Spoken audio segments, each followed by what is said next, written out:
today is Andrei Claude, an actor. How are you, Andrei? I'm very well, thanks, Nick. Good to see you. It's nice to see you in person as opposed to being on TV, because not only were you a Dothraki in Game of Thrones, you're also a Rus Viking in Vikings. Two shows that... Always playing the bad guys. You're always playing the bad guys, but that's okay. So I'm actually talking to a real-life Dothraki warrior. And as Khal Drago's right-hand man, you had a fairly prominent part in that one, didn't you? So the lead Dothraki was Khal Moro. So Khal Drago was actually the character that Jason Momoa played in the first season of Game of Thrones. Yeah, it was a very interesting part because the Dothrakis only appeared in season 1 and then reappeared again in season 6. So it was a very exciting project to be a part of, because they didn't have the consistency that all the other characters did in Game of Thrones. And I suppose people were excited about that as well, to reintroduce the Dothrakis and to bring all the Khals together for that infamous meeting where I'm sure this is not a spoiler, but we ended up all being barbecued, basically. Yeah, because you said a few choice words. Blonde girl. Yeah, you said a few choice words to Danny Targaryen. Yeah. And I'm not going to repeat what you said, because I wouldn't use that kind of language on the air. But it was pretty spicy. So I'm just going to... Yeah. I have to ask. Number one is, where was it filmed? And secondly, was it based on the Mongols, the Dothraki? So, okay. It was filmed in Belfast. Our scene was filmed in Belfast. All the exteriors were filmed in Spain. I'm not sure if you recall, but there was a shot where they actually got the temple being set on fire, and you could see the exterior of it, where there was all the other actors, all the other characters, I suppose, outside just watching it, and Emilia's character walking out of this burning temple, seemingly unharmed. In terms of where the Dothraki originated from, I would probably say it is Mongolian. Only because I remember the character description that came through in the audition process, which had that description in it. So I'm assuming it's obviously fictitious, but there was some visual that the writers had in mind when they created those characters. And funnily enough, I was in Mallorca with my family just a couple of weeks ago, and we were in a place called Soller, and my wife we were down on the port in Soller, so kind of down by the beach, and she was walking on her own. I met actually our producer here, and he and I were having a beer, and my wife came and joined us, and she said, "I just saw Khal Drago walking down the beach here."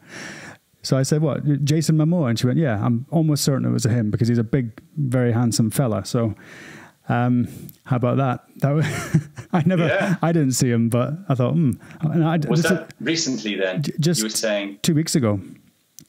Oh, right. Okay. Wow. Yeah. So I was thinking of just... he was having a vacation of his own. Yeah. So I was wondering, because it was just after you and I got in touch. So I thought, damn, if I'd have met him, I would have said something. But yeah, well, we never worked together, because he was, I believe his character was killed in the first season. Oh, yeah, of course. Of course. You know what? It's such a long time ago I watched that. So it's, yeah, I know what you mean.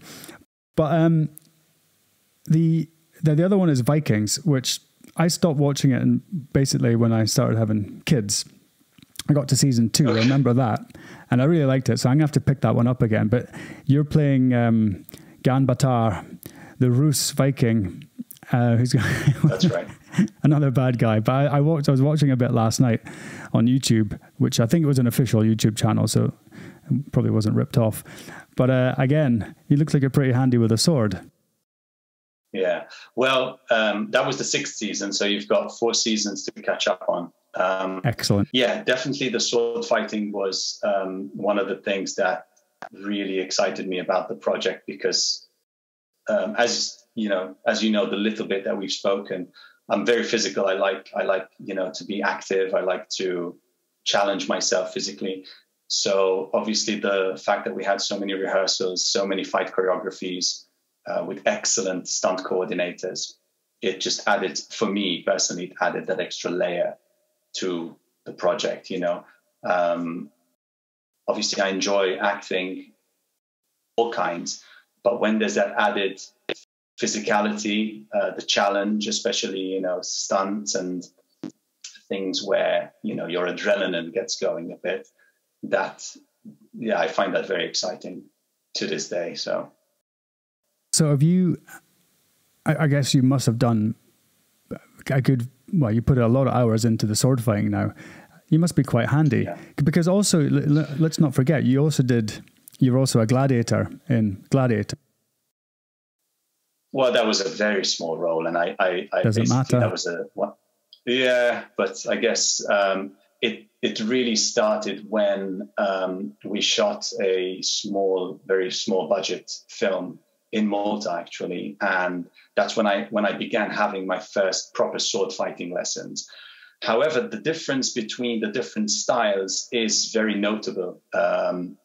So you get the flow of sword fighting, but every style then has its different techniques. So, for example, with that project, it was purely medieval sword fighting, which is one way that it was done. And then, there was a couple of other projects where the style again was different. So with Vikings, it was obviously, again, different. I couldn't really tell you what the style was, but it had to match the period that we were, that the whole set was staged in, So what I mean is that you can't just assume you're going to pick up the choreography straight away based on how much experience you have in sword fighting. It will take a lot of rehearsals and hours of work, basically, to get the style that the stunt coordinators are after. But it does help. It definitely does help. Like everything else, it's a kind of memory that you develop. The basic blocks and strikes are all somewhat similar.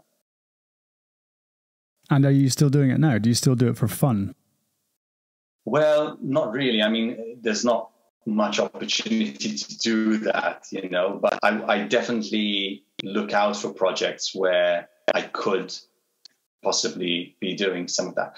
The other thing I really enjoy is horse riding as well. And I've been very fortunate to be involved in quite a number of projects that involved horse riding, So again, another physical activity within the acting world that I really embrace and I really enjoy. And did you, as part of your role as a Dothraki, did you get to do any, horseback riding, but first of all, but did you ever do any of the archery on horseback? Did you get to do any of that? Not on Game of Thrones, no. On Vikings, I did. There was a number of scenes where we had sword fighting, horse riding, and then also archery and, a combination of two of them. But no, with Game of Thrones, it was pretty much quite a static type of scene, I would say, except for the ending where the temple got lit on fire and we all had to try and find our way out of this temple, basically, which was really on fire, by the way. There was no visual effects on that. Every flame was real, Is that right? Because I watched that last night. That looks, it looks pretty, it doesn't look good. In terms of... it looks good, but it doesn't look good. You don't want to be in that situation, is what I mean. It looks very good. Well, we had a number of rehearsals. We had people from the fire department explain that there are certain dangers associated with this kind of a scene. But we also had a lot of people on standby, fortunately, because I actually did rub against one of the flammable pillars that were there, because they applied this like gelatine, flammable gelatine. And as I was running out, I must have accidentally rubbed against one of them and picked up a flame on the way. So as I'm about to exit, my legs...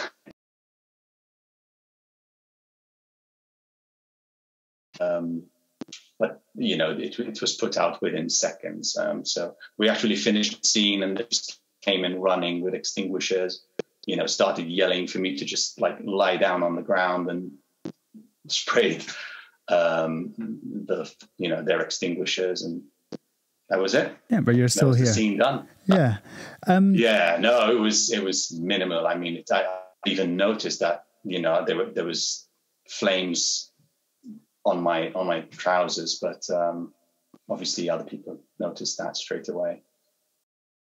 Because funnily enough, in Mallorca, I was actually reading. They had in the villa where we were staying. Then there was a Game of Thrones book, so I actually picked it up and started reading it. It's actually a very good book, but the scenes, all that when you're on the, I forget what they call it, the sea, the prairie, effectively. There are. It looks like an awful lot of extras on the set. Is that CGI, or was that actual people there? So what they do normally is you have a large number of extras, and then with CGI they multiply them. But you're always looking at, when it's such a big scene, you're always looking at a couple of hundreds. It's the same with Vikings. You know, I think in the last scene, I think we had about 600 extras. But they would still multiply that, because, you know, when you have a wide shot and you really want to make an impression, you know, if you're talking about a Nazi coming all the way from Kiev, you know, even 600 doesn't appear very impressive on screen. So what they do is they clone extras and they kind of replace them all around. So it's a combination. You have the numbers. Definitely, there's always a large number of extras for those scenes, but they also incorporate CGI in that kind of environment. Mm. I mean, well, the obvious question is from there is, how did you actually get into acting? So my first job as an actor was in New York, and it sort of happened quite accidentally. I was in New York for different reasons. I started out in fitness many, many years ago, and worked my way to the East Coast. And I was asked to do a very small scene on a movie which was shooting in New York. And I just remember walking on set and just seeing all the people there collaborating, you know, all departments, lighting, costume, hair, makeup. And I just had this feeling that it was such a beautiful community where you have all these people, you know, under a lot of pressure, because time constraints are a big thing in movie making, but all working together to produce, you know, the best possible result, which is the scene, basically capturing the scene. So I think from there, I really started to shift my interest onto acting, as opposed to being just working in the fitness industry. And so I started going to some acting classes shortly after that in New York. And then I remember the following year, which I think was 2010, I relocated to London purely to be closer to home. And I think I had been doing fitness for so long that I needed this fresh start. You know, you want a fresh environment, because if you're in the same environment where you've been doing the same kind of work for many years, it doesn't feel like such a change. And I wanted that change. You know, I had been in the fitness industry for about 10 years. So it was time for me to, once I discovered that acting was something I wanted to pursue, it was time for me to like move on to a different environment and just try and start afresh, I guess. Not that there was anything wrong with fitness. It was a very exciting time. I just felt that it ran its course and it was time for me to move on. And I think a lot of people were also very encouraging of that. And he said, you've kind of done the rounds now, and it's as far as you can get with fitness, really, unless you just want to keep doing the same thing over and over again, which I didn't, obviously. Yeah, well, that obviously would not appeal. But what kind of fitness were you doing? So fitness modeling, which basically involved workout magazines for the most part, just the beginning of websites, because I'm talking, this was the start of the millennium, so it was 2000, 2001. So, the internet wasn't what it is today. But there were websites where, you would get information about working out and endorsing products, protein powders and things like that. And then actually what happened is, which is what took me to the East Coast, was I was approached by a manager, a talent agent, who introduced me to a world that I had no idea even existed, which was the romance novel industry. So he talked me into going into, yeah, I know, it sounds so cheesy, doesn't it? And that's what I thought, to be honest. But basically, it's about posing for romance novel book covers. So he introduced me to a contest, which was called The Mist of Romance. And I was a bit reluctant at first, but I also wanted some kind of a change. So I was excited to see where this could possibly go. So anyway, to cut the long story short, I did the show, and after winning, I was offered a number of contracts to do book covers, and all the publishers like HarperCollins and Kensington, all those publishers which are known for romance novel books, were based in New York. Their photographers were all based in New York because their studios were there.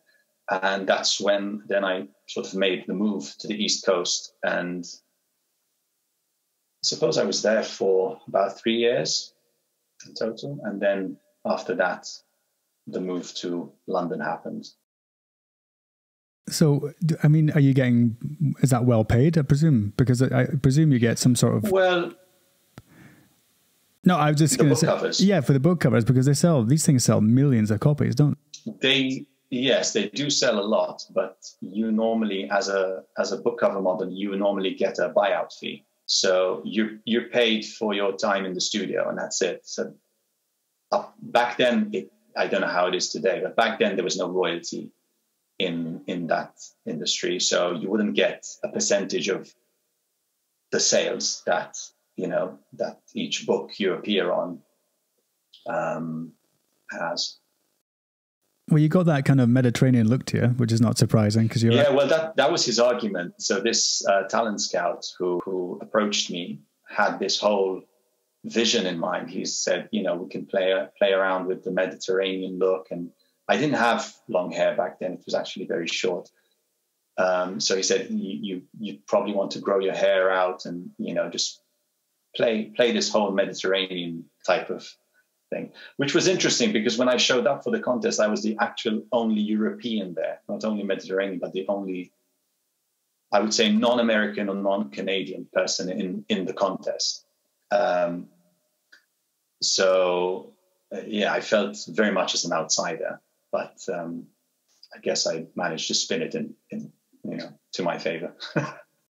And I just have to ask, because you're not, I mean, you're not going to be you can't get a role as a Dothraki if you're not ripped, and you're clearly ripped, but you're not like the massive bodybuilder we expect to see. And you're not like Jason Momoa, but very few people are because he's a bit of a freak of nature. But so did you get into fitness because you wanted to bulk up a bit, or was it something that you've always been interested in?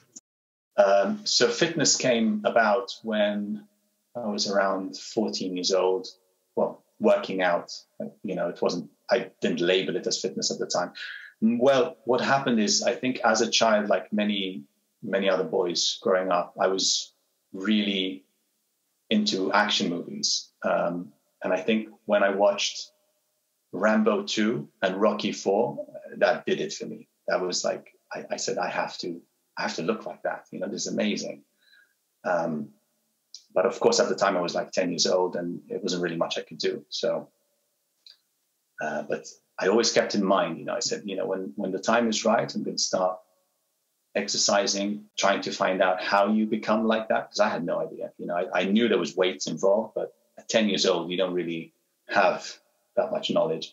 So when I was 14, then I decided to do something about it. And I started working out. And I actually saw quite a good improvement in a relatively short amount of time. But I knew I needed a target. I knew I needed that motivation to just never have any excuse to miss a workout, or once I started learning about nutrition, you know, miss a meal. Or so I actually started doing bodybuilding competitions when I was 16 years old. And for me, that worked really well because it set the target that I needed to achieve my goal. You know, there was a date that I had to be on stage ready to compete. So for me, even though I liked the idea of adding muscle and looking ripped and having good muscular definition, bodybuilding was really a means for me to just achieve that. I didn't really aspire to compete on a professional level or even an international level. So these were all just national competitions. But like I said, it worked really well for me. And once I got to that stage, then I was ready to just stay lean all year round and just do what I personally wanted to do for myself, you know. But fortunately, I got the opportunity to go to California. I got a chance to work there and be represented by a sports agency. And so that basically was my motivation then to just keep working out, stay in shape. And of course, it became a part of my life. I didn't, you know, there was no point in time where I said, okay, I'm done with the fitness now. That's it. You know, no more gym. I'm just going to eat whatever comes my way. It just became a big part of my life. Also because I think the discipline that's involved in working out and maintaining a healthy nutrition was something that resonated a lot with me. I liked that discipline. I liked the challenge. I also liked the fact that not many people my age were doing it. You know, was out partying and having and I was just doing my own thing, you know. So there was there was a lot of motivation for me to just carry on. And then of course when I got into acting, that was the look that I was pretty much portraying, you know, projecting, because that's the persona that I had built. You know, it was like the muscular, defined, I guess, warrior type of look, you know, especially after I grew my hair out and had that sort of, you know, the book cover look. Because for book covers, it was a number of different characters that I was portraying, which ranged from vampire to the knight in shining armor. And I can see that. A cowboy, you know. Yeah, so that's the image I then took over into the acting world. So of course the first roles I was being cast as were a knight, a warrior, you know, those kind of things, which I wasn't complaining at all. You know, for me it was completely I was in my environment, you know, at least the one that I sort of always aspired for as a child. But then, like everything else, things change and you want new challenges. Well, I can tell you how Sylvester Stallone got that big. And that's he was using illegal substances. He was using a lot of HGH and steroids and stuff. But you know, let's not go down that line. Another thing I'm interested in is when you're talking about competition, doing the bodybuilding stuff, is the discipline required when you have to do. I think it's called the cut. Is that right? When you have to basically the preparation. Yeah, because when you see someone told me that when you see some guy on the cover of Men's Health magazine, and you can see every sinew, nerve, vein, tendon, everything, that's because that guy hasn't eaten for about a week and he hasn't drank anything, and there's basically, I wouldn't say he's on the verge of death, but if you carry on like that, you're going to die. Yeah, so it's a process where you work towards lowering your body fat percentage down to single figure, obviously. You're looking usually somewhere between, I would say, 4 to 6% to look your best, right? So there's a process you have to go through to lower your body fat percentage down to, let's take an average of 5%. But then prior to the photo shoot or whatever it is that the person is preparing for, there's a dehydration that they go through as well. And that normally works by increasing your water intake for 5 days and then drastically dropping that to half on each day. So let's say if you start out by, taking 6 liters a day, then you would drop that to 3 liters a day, and then 1.5 liters a day, and 750 ml. And like on the day of the shoot, you're just sipping drops basically. And so yeah, it's not a long-term solution for sure. But it sounds to me extremely rough that you have to do that. It sounds to me that, well, for number one, it requires an enormous amount of discipline that you can put your body through that kind of pain voluntarily. Where does that come from? Well, I mean, I think it's just the desire to be someone, to do something that's somewhat extraordinary, I mean, you have people who jump out of planes to get that rush of adrenaline and feel like they're really alive. And then there's other people who want to look like they're, like they're not even human. And I think that's where it stems from for a lot of people. It's just it's the same type of desire that everyone has to expand, and not to have those boundaries that sort of society tends to set for us. You want to go beyond a certain place with what it is you do. Obviously, when it comes to working on your own body, that's very hard, because not only is it intense and it takes a lot of discipline, but it's constant.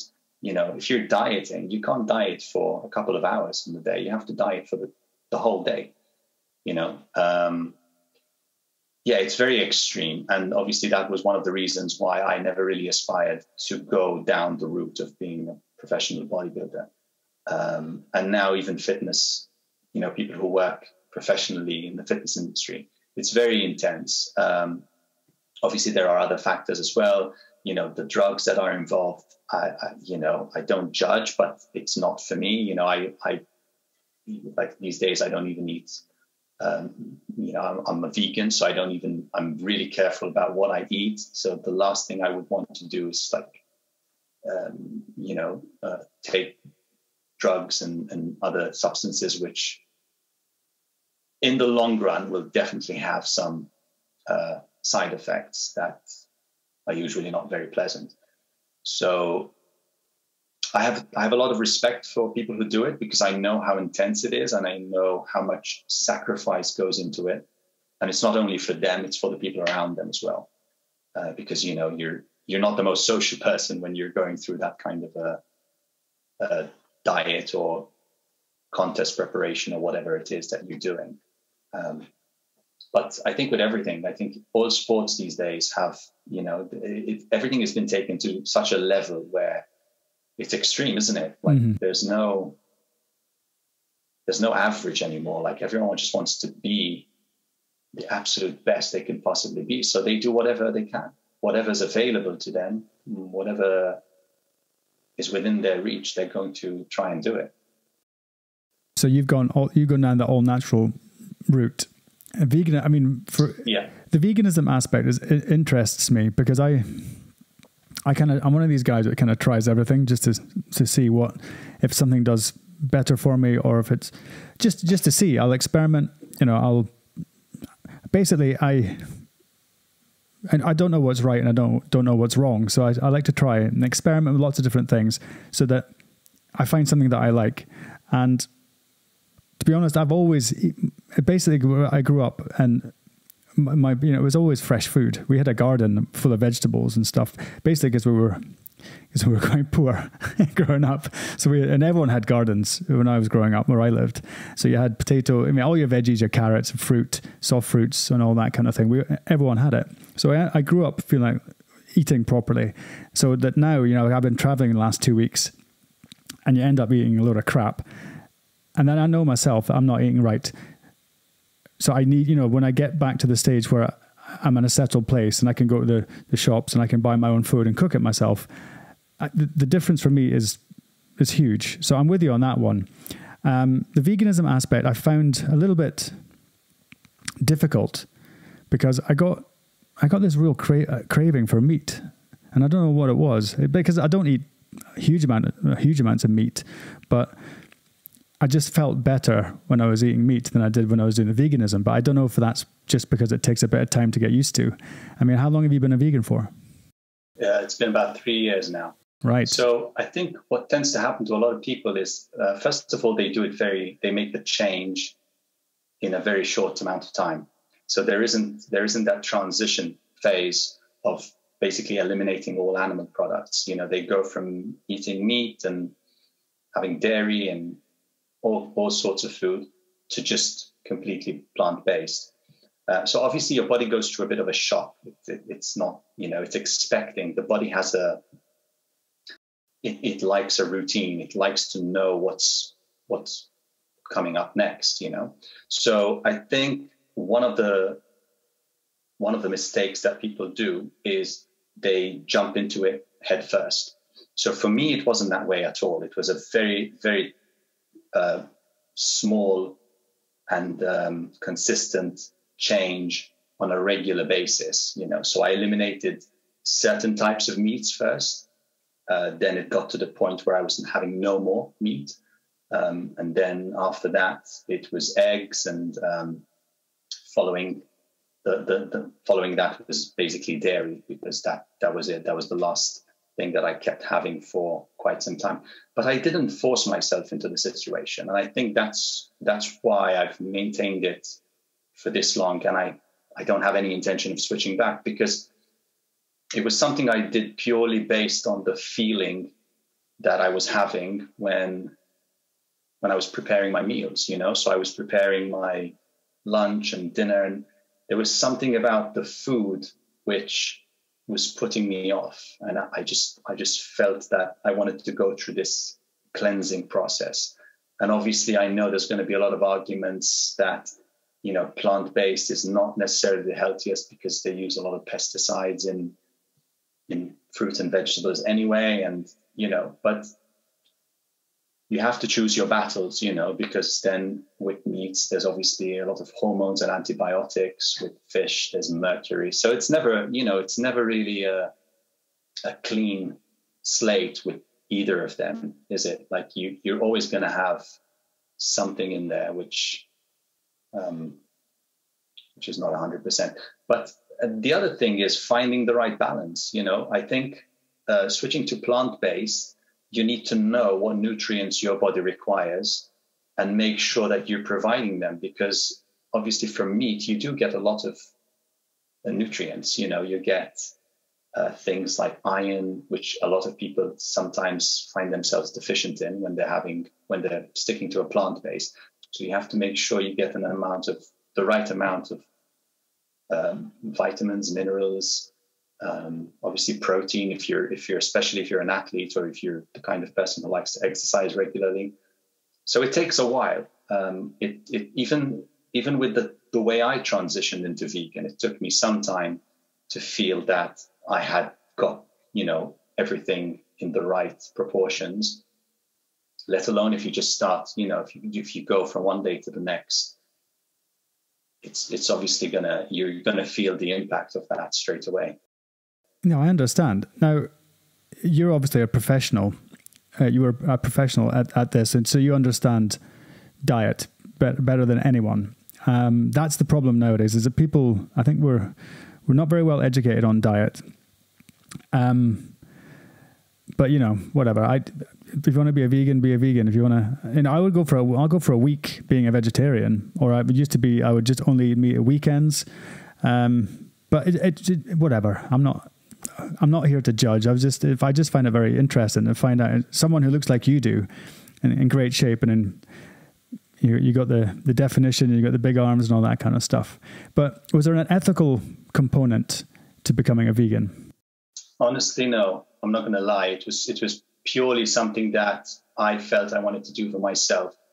Like I said earlier, it felt more like a cleansing process.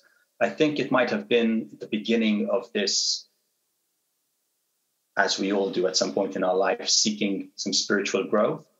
And there was something about the food I was consuming, which had this effect on me. So I felt like I had to first cleanse my body, and I did that through switching the food I was eating, switching to a plant-based diet. But no, I understand. The other thing is, again, there's going to be controversy, as to what has the biggest impact on the planet. Is it eating meat or is it eating plant-based? Because there are arguments in both directions that, if you eat plant-based, the footprint to grow those crops is leaving a bigger impact than the footprint of,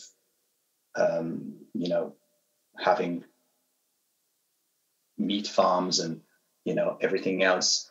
So for me, no, it was definitely just a cleansing process, and it just felt better by the day. So there was, the start of it was a little bit challenging because I did feel a slight effect, in terms of strength and energy, but it was only because I hadn't introduced the right foods into my diet. So I was lacking in certain nutrients. But once I managed to get the combination right, and I found all the substitutes, I guess you could say, for the foods that I was having before this, it was amazing. It was really good. And I've never looked back and said, oh, how I wish I could just eat a steak, or and I consumed a lot of meat before. So if there's someone who was going to miss it, it was me. Yeah, well, a lot of meat and a lot of rice from what I've read. So you mentioned spiritual growth. So you said you had to go through a cleanse, which brought you to veganism. What brought you to this quest, this spiritual growth that you were looking for? I think it was a number of things. The first was that I realized how throughout the past years, I was never really present in the things that I was doing. I was always looking at every situation as a means to an end, so everything was about achieving a goal. So, and don't get me wrong, I'm all for it. Like, I think it's really important to have goals. I think it becomes a problem when the goal becomes everything for you. So you tend to miss the entire process of achieving that goal. So it was the lack of presence. The other thing is I started realizing that so I used visualization a lot in the past, but I never really knew what I was doing, if that makes sense. And what I mean is that I would have very clear and vivid visions of what I wanted to achieve prior to setting a target. And obviously then I would work towards achieving that. But I never realized how much of an impact that those visions, that visualization was having, until a few years later, which was round about the same time, where I looked back and I could see that every single thing that I achieved was preceded by this consistent visualization that I was having, So it got me thinking that there has to be some relation between the two. And obviously the only relation is that there's something greater than us, the physicality of us, something greater that we connect to when we have such strong visualizations. So I think that was the beginning of it. And then, as I tend to do, I start to obsess and I start to research and I start to try and find, proper reasoning behind it. So I turned to science, which was the language I could understand because I applied it to my workouts, my nutrition. And there was obviously a lot of evidence pointing towards the effect that we have on our physical experience through our mental perceptions, right? So the way we see things is basically a belief system. It's through a belief system that we have acquired over the years. So to give you an example, for me, I came from a belief system where I was adamant that to achieve anything, you had to work hard and be totally committed to it. So it was basically matter trying to change matter always. I always believed that in this physical world, it's what you do physically that makes a difference, which you can see and experience. And where did that come from?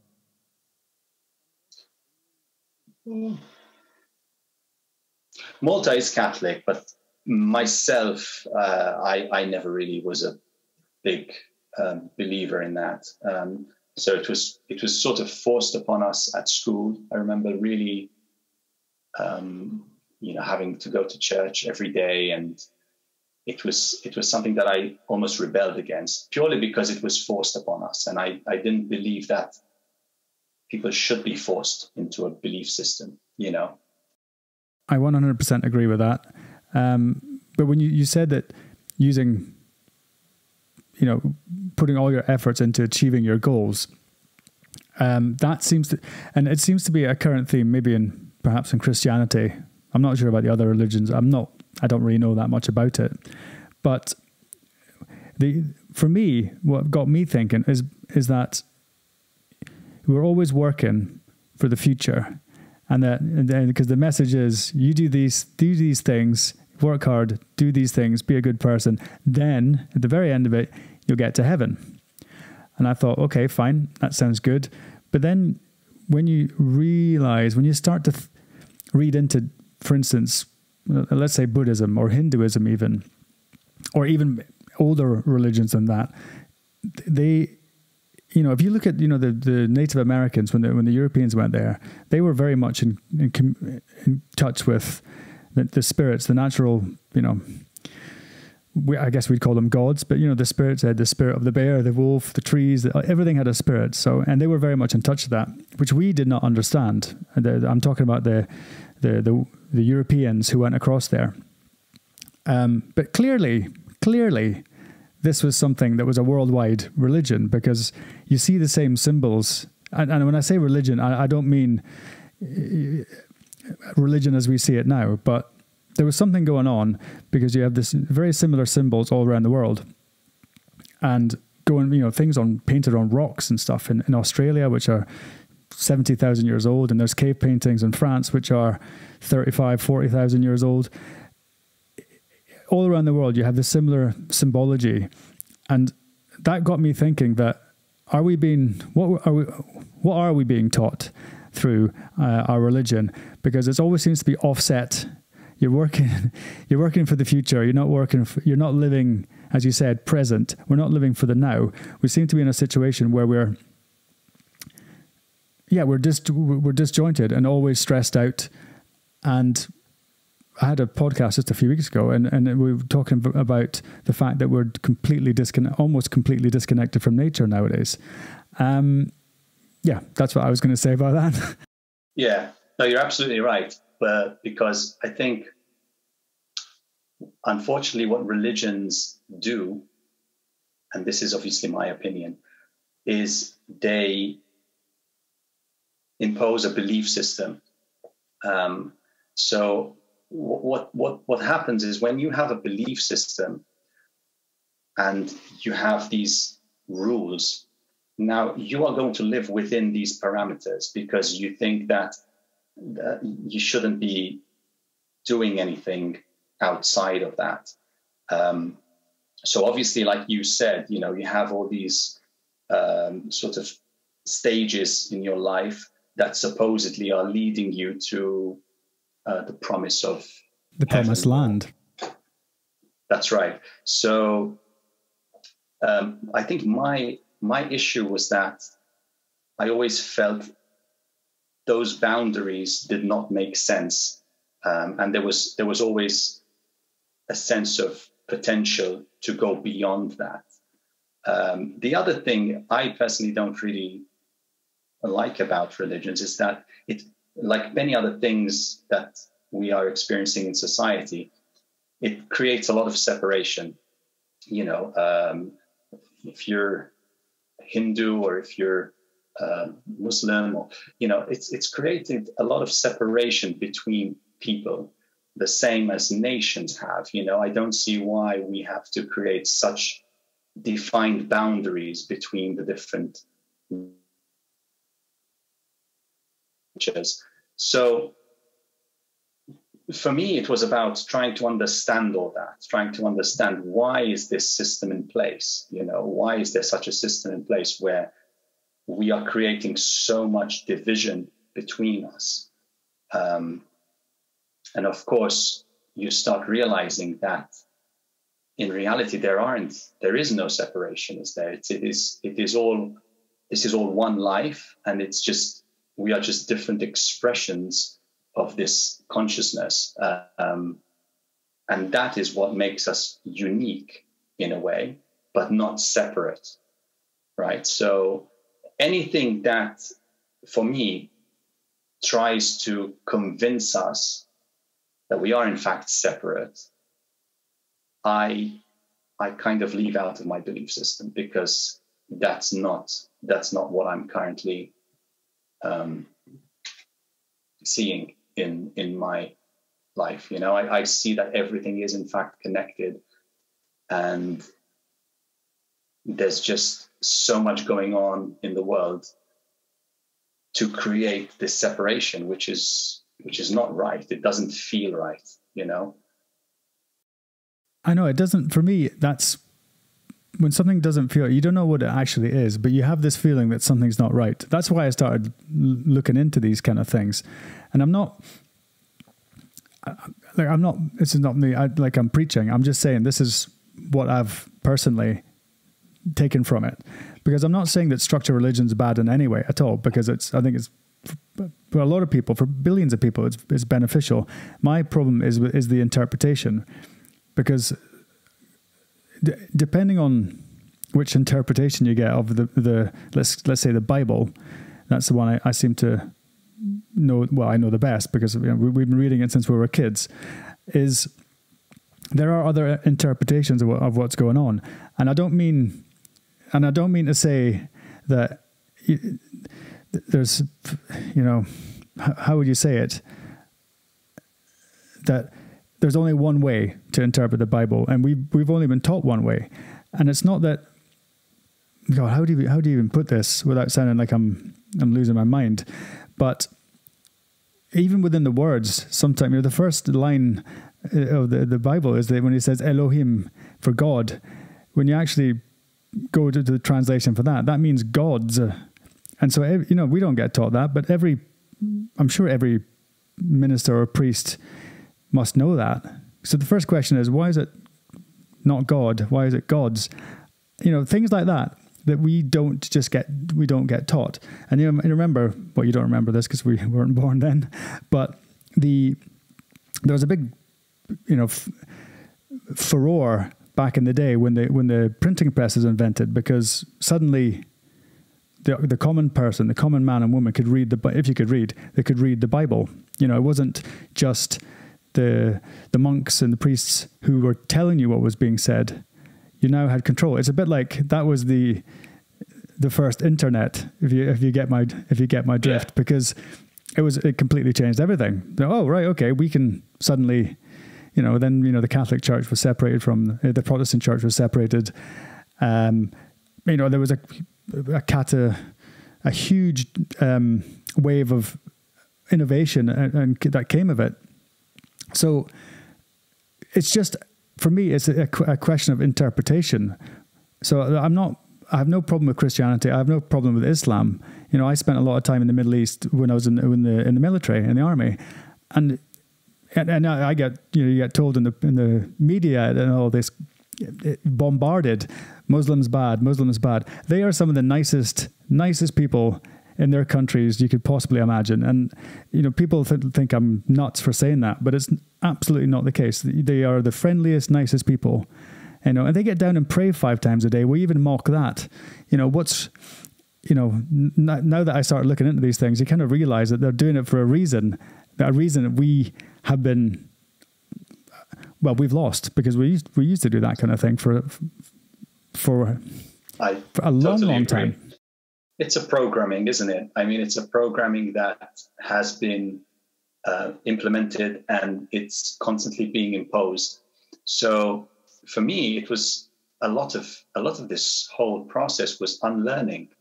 And what I mean by that is trying to shed all the belief systems that obviously were passed down to me. And I'm not saying it was all done with the wrong intention, you know, because just as any parent does, any teacher does, they can only pass down what they know, right? But it doesn't mean that they have actually analyzed the information and come to their own conclusion. It's been passed on to them. And if it's been passed on to them from their parents, then it's probably had this same cycle for years and years and years. And the problem I see is that no one really stops to question things anymore, especially with media being so predominant these days. You know, if it's on a headline somewhere, everyone tends to believe that it's true. And I'm not saying that it never is, or, you know, or that even it's done for a reason. But I'm just saying everyone should question. Everyone should question and not take what's said as a definite, you know.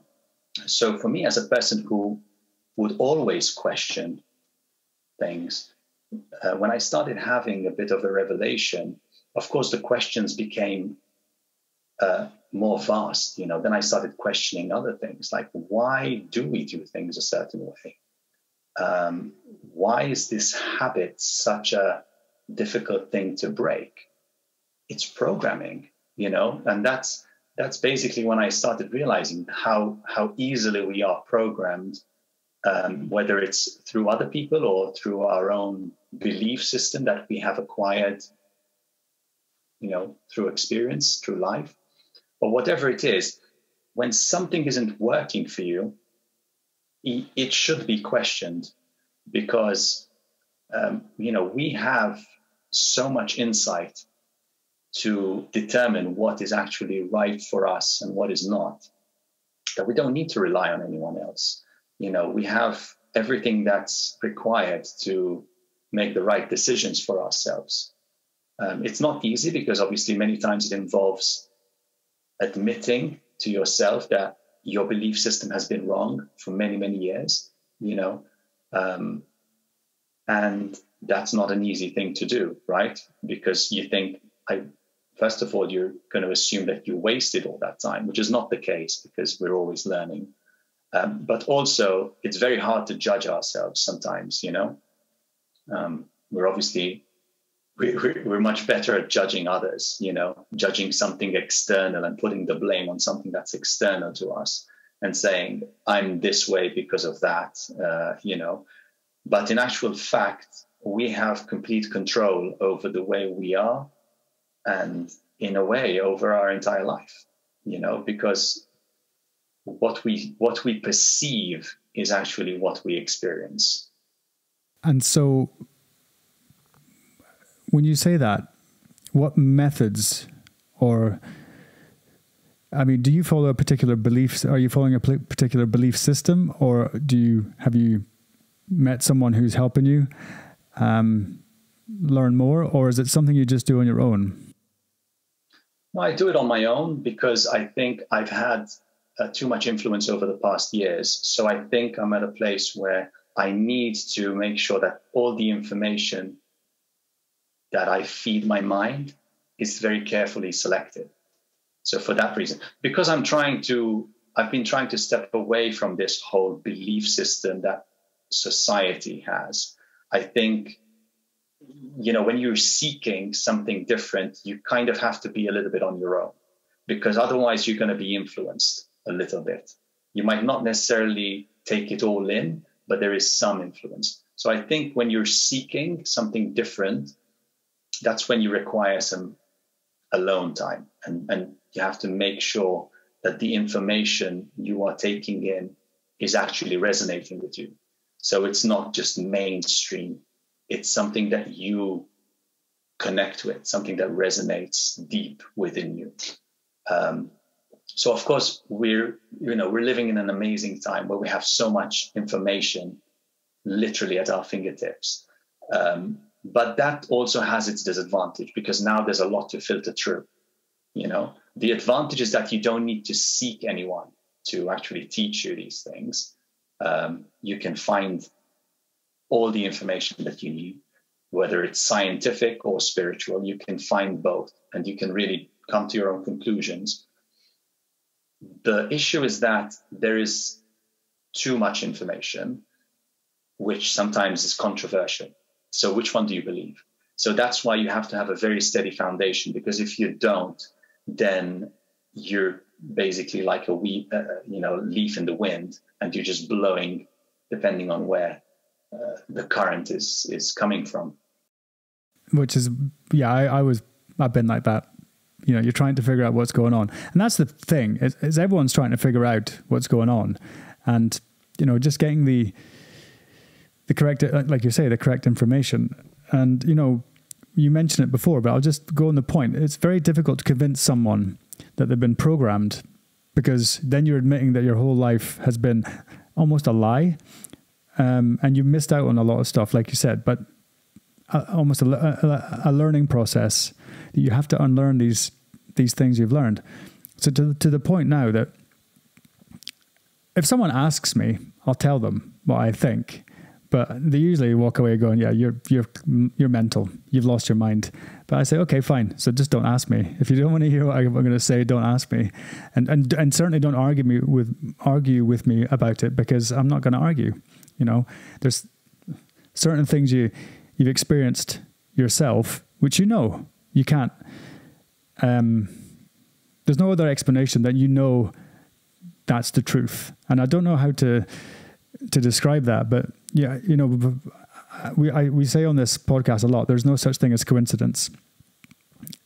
Because, and I used to say that for a laugh, because I used to have a crazy coincidence stories. It used to happen to me all the time, to the point that one of my friends said, "You should write a book about that, your crazy coincidences." But I never really thought anything of it, just that, there is a lot of coincidences in my life. So now I realize that I'm being nudged in directions that when these things happen, you don't just ignore them and go, "Haha, that's crazy coincidence." You have to explore it. You have to see if there's something there, because like it says in the Bible, the Lord moves in mysterious ways. You don't know where that's going to lead you. So for instance, I'm reaching out to you through a coincidence, which is, turning out to be an amazing chat as well. So it's the information you say, there is too much information. And it's almost all designed to divide us. Or it's almost like it's designed to divide us, because everyone argues, "Well, no, you shouldn't think that, because this is the truth. But you shouldn't think that, because no, you're talking nonsense. This is the truth." And to be honest, no one really knows what the truth is. So that's right. And you're listening to human beings. You're listening to other people who are flawed humans, just like you and me, like everyone else. None of us knows what's going on. Okay, if you did know what's going on, then you're a Buddha or Jesus Christ or Muhammad or some of these guys, because they understood what was going on, and they realized, and they all say the same thing. It's, love each other and get on with it. You'll be fine.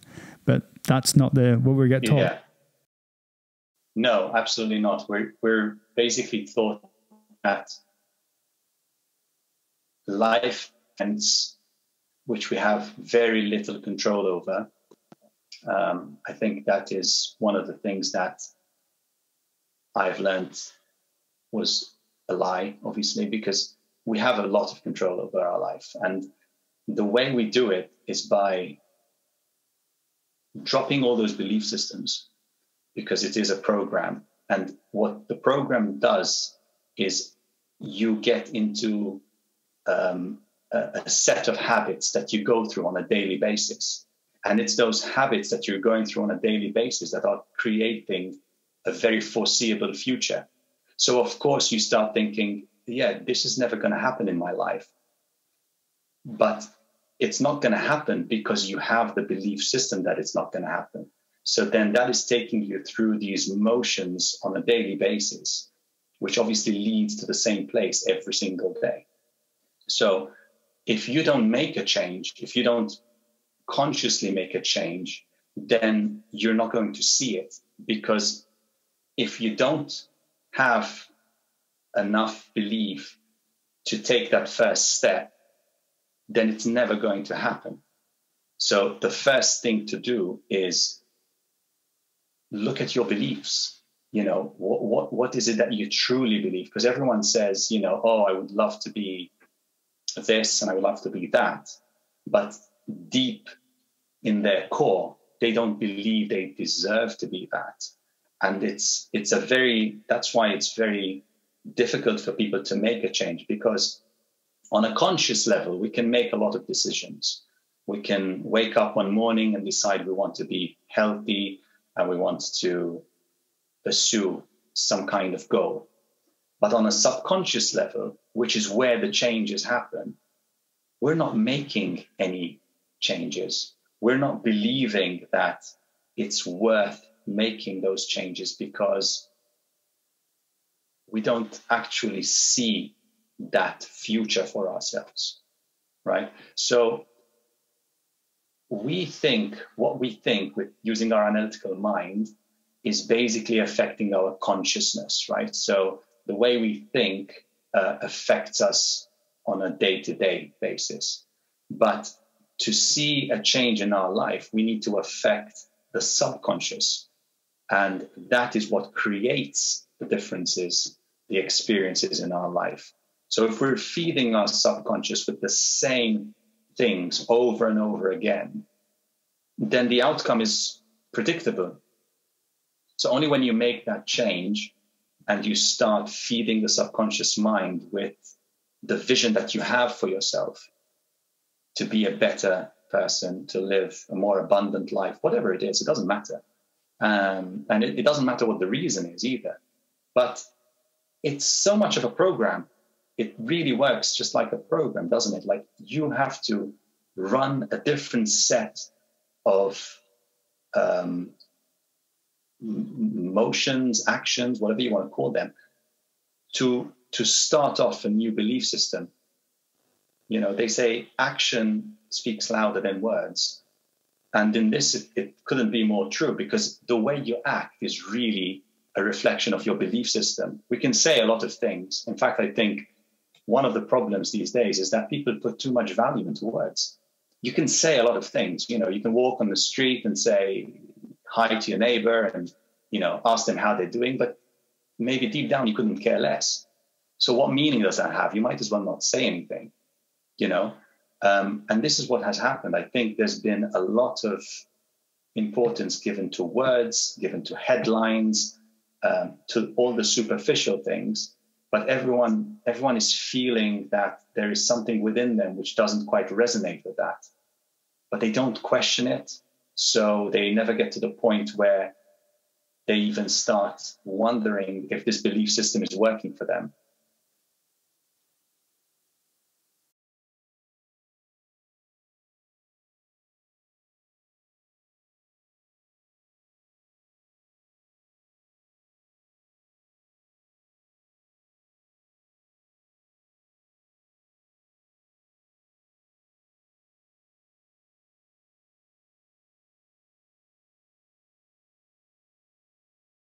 most people don't, 99.9, most people won't do it because it's hard.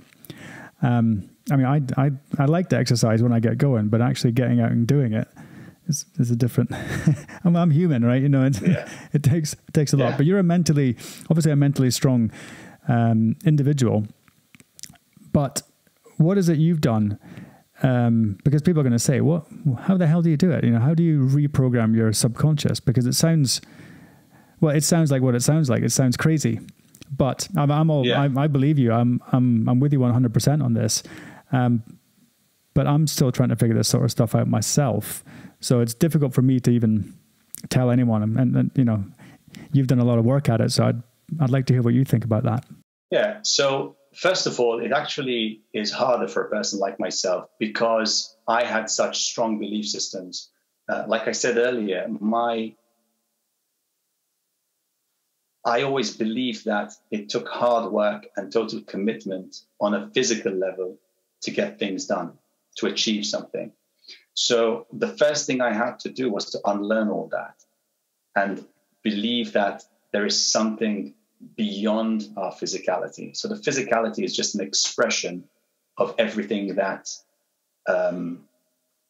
basically this life is about on this physical plane. But the truth is that everything we experience on this earth is experienced through our senses. So, what we see, what we hear, what we smell, what we taste, what we feel, it's basically sensory information that our brain is capturing and interpreting in a certain way, right? Because, if you close your eyes and we continue this conversation, we're both still sitting here and we're both still talking, right? But to you, I'm not here anymore because you can't see me. So it's all a matter of interpretation. So how you see things is actually how you will experience them.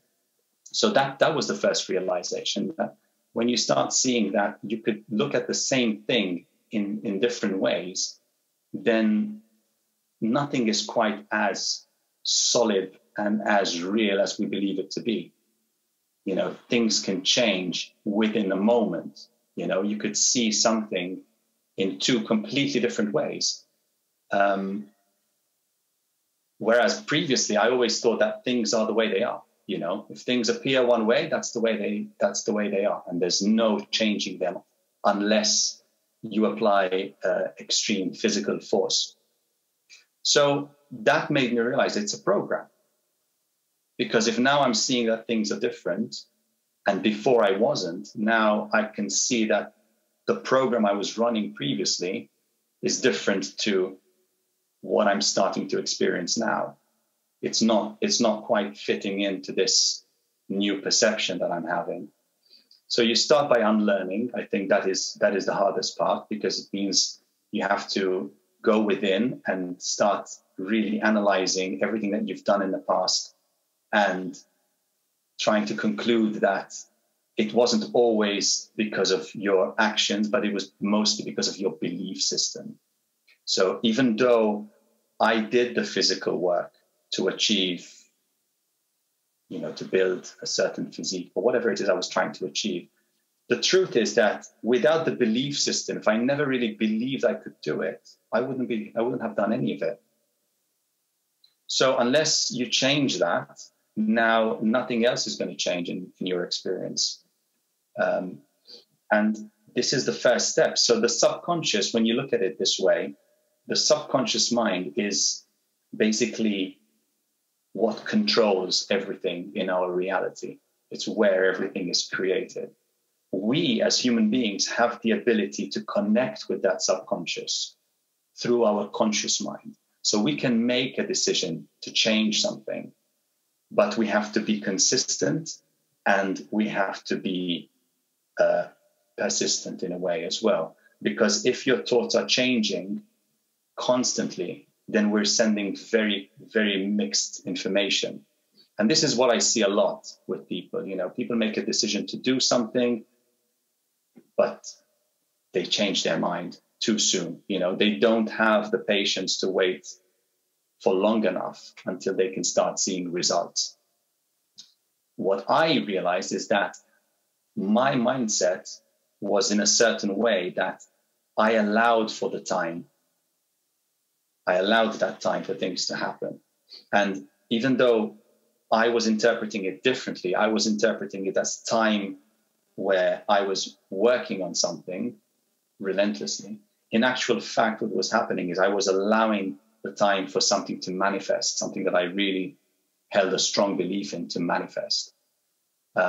So like I said, it was about looking back and trying to understand how, in a way, how wrong my perception was, and now trying to adopt a new belief system where I know we are all connected to this source, which is the subconscious mind. And obviously it has a number of different names. You can call it God or, intelligence, whatever it is you want to call it.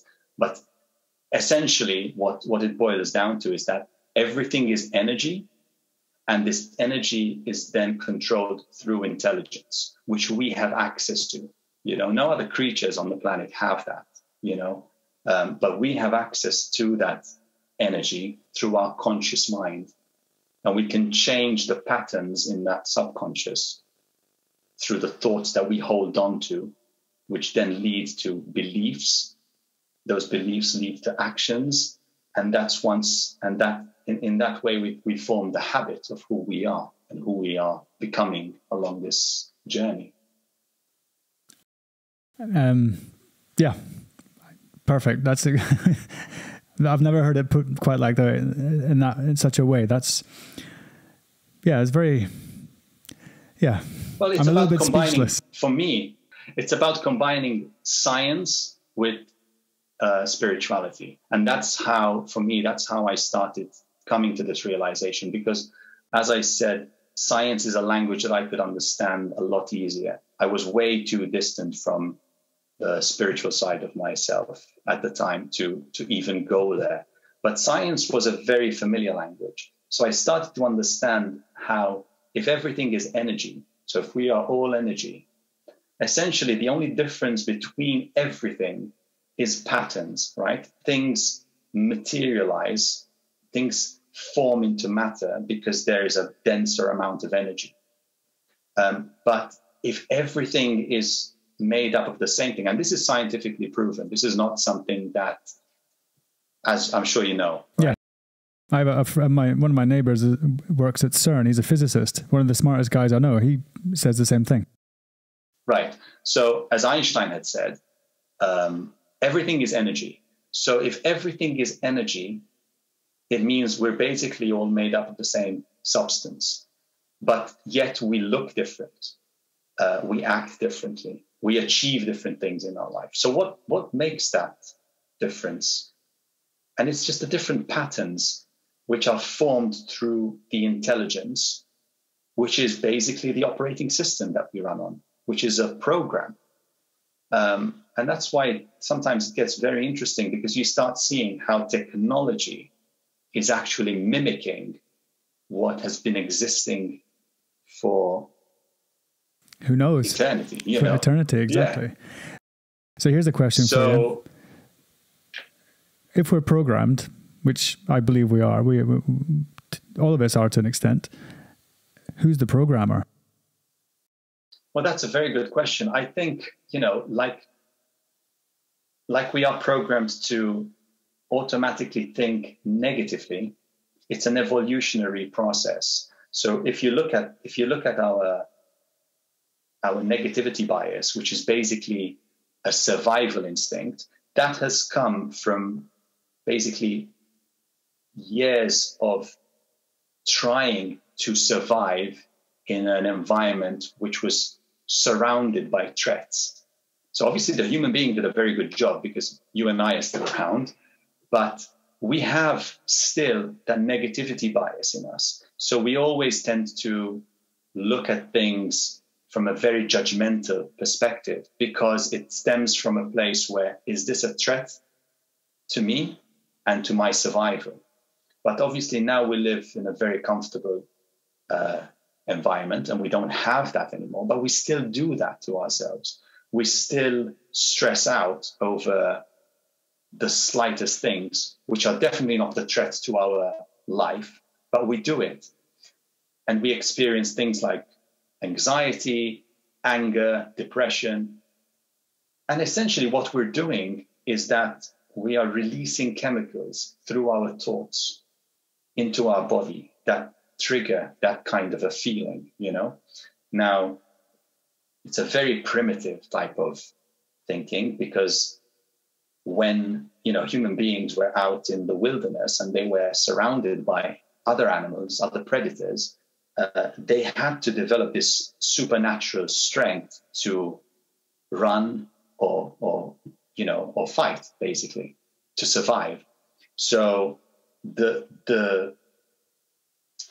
just the vision of a threat would trigger the release of these chemicals in the body, primarily adrenaline, which gives you that supernatural power. But what happens now is we trigger those same chemicals just through a thought, right? So if we think about something that feels like it's going to be a problem for us, and I mean, it could be something as simple as a bill that we're struggling to pay, or watching the news. Watching the news, that's always a consistent flow of adrenaline for some people. But what's happening essentially is we are producing the wrong kind of chemicals in our body. And that is not only breaking down the body, but it's keeping people in this environment of feeling like there's fear constantly, you know, threats around them constantly. So from a scientific point of view, it's really straightforward when you think about it. You know, our thoughts create our being. So if you think positive thoughts, you have good feelings. If you think negative thoughts, you have bad feelings. And it's actually down, again, science has, this is proven scientifically, it's down to chemical reactions that are happening within the body, because certain thoughts release certain chemicals, create emotions, those emotions turn into feelings, and that's then basically our state of living. So people who live in a state of stress, it's only because they're thinking that way. So now that makes you question, like, if you can live in that state of stress just by thought alone, can't you live in a state of abundance, a state of success, you know, everything that you want to achieve? And obviously you can, because there's no difference between, you know, the thoughts that you have, which create negative emotions, and the thoughts that you have, which create positive emotions. It's just a thought, right? But we're so caught up in it that sometimes we don't even realize that it's just a matter of stopping that thought and switching it to something that works in our favor. So yeah, I'm not sure what the original question was, but no, you answered it, because I was asked you what it was. I mean, okay, who's the programmer? I think that's a subject for another podcast. So yeah, I mean, obviously you can go down the route of conspiracy theories, and which we love. And I'll be honest, I don't think that's something that I'm really knowledge about. I think you should have David Icke on your show. That's a person who can give you some insight. Well, I mean, he'd be fun to talk to him. No, I don't mean it like that. I don't mean it like it's a conspiracy. It's just a genuine question. Where is it coming from? Where's the programming coming from? And why isn't it? Why aren't we taught this these, like you just said, very eloquently just said exactly what I tend to believe. It's very hard in practice to not go into the street, you know, having a flight cancelled, like happened to me on Monday. Oh yeah, and going to Mallorca, a flight got cancelled as we arrived at the airport.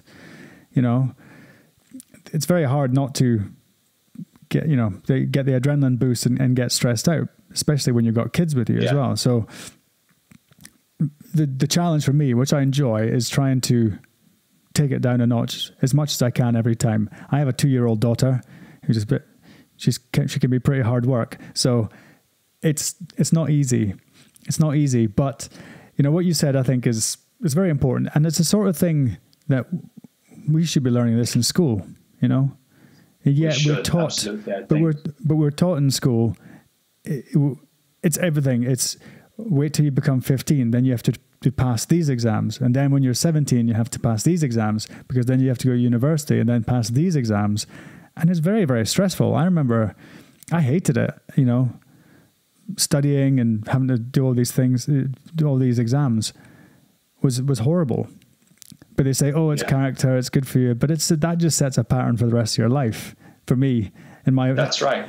You know, same in the military. So that's the programming. Yeah, so it's same in the military. In the army, it was, here's your mission. You have to get it done by this time, you know, and it was a matter of people dying. You know, you had to do these things, execute it to the absolute best of your ability every time. And it was just a very, very high adrenaline situation, which I loved it at the time. But it's very difficult to then turn that off when you're you know, in a civilian environment. That's the, you know, I try to explain this to my wife sometimes. That you have to realize my programming is this is how I lived for a long time. You know. Anyway, please, you're about to say something. Yeah. Well, the programming starts at a very young age. So, you know, they say that the first 7 years of a person's life is the time where the subconscious of that particular person gets programmed. So whatever they're exposed to, and this is why you see very consistent patterns, you know, let's say children who grow up in an abusive house, there's a very good chance that those are going to have a similar life.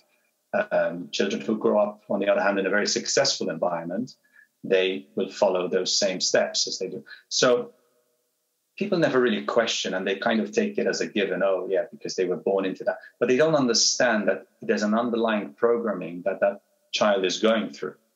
And that's why their life is turning out a certain way, because their belief system is, in a way, forcing them to take certain actions, which will lead to a very predictable outcome. So it takes a lot of work, I find, to break that pattern, because you literally have to put a stop to what you're doing, question it, and then find the right step for you to take in order to change the direction in which you're going, you know? So the programming is, in my opinion, what it's all about. If you can't see yourself doing something, it's very unlikely that you will actually do it. Because, as you said, coincidences don't really happen. There's always a reason. And you're only going to live a life of chance if you don't have a specific direction. Or if you're sort of going through the same routine every day and expecting something new to happen. You know what I mean? It's going to be a short-term change, but then you're soon enough, you're going to fall back into the same routine.